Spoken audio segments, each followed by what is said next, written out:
大家好，歡迎來到我的頻道。今天我們將討論使用高頻交易。套利軟件在外匯市場中能夠獲得多少利潤？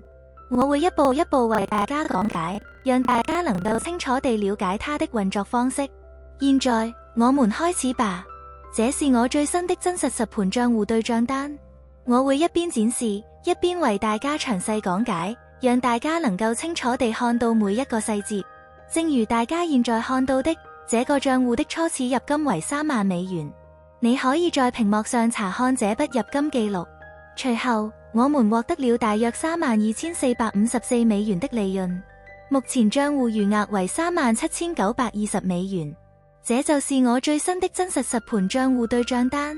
大家可以查看利潤金額，同時也可以查看最新的日期。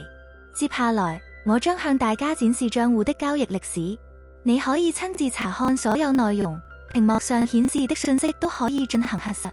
在這裡你可以查看入金金額、交易日期以及賬戶的詳細信息，同時你還可以查看完整的交易記錄，包括所有盈利和虧損。當我滾動瀏覽這些記錄時，你會發現每一筆交易都有完整的記錄，包括開倉和收倉的詳細信息。這可以幫助你查看賬戶的交易活動，並更好地了解交易記錄是如何整理的。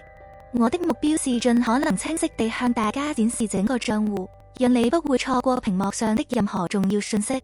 我採用的是算法交易與我個人交易邏輯相結合的方法。我的交易策略結合了人工交易和自動化算法，同時我也將這種混合方式作為整體交易策略的一部分。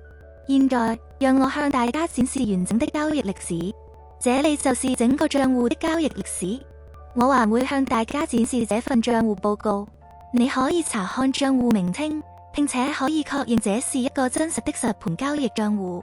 你還可以查看所使用的經紀商名稱。接下來我們一起看看這份賬戶報告。在這裡你可以查看總利潤、毛利潤、總虧損以及其他各項交易統計數據。你還可以查看完整的交易歷史，包括交易日期、多頭和空頭交易以及所有已經執行的交易記錄。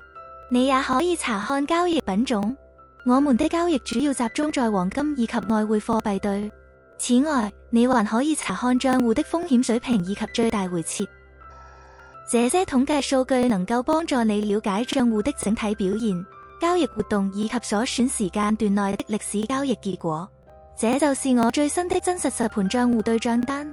如果你需要任何與高頻套利軟件相關的幫助，可以通過我的聯繫方式與我聯繫，例如如果你對這類軟件有任何疑問，也歡迎隨時聯繫我。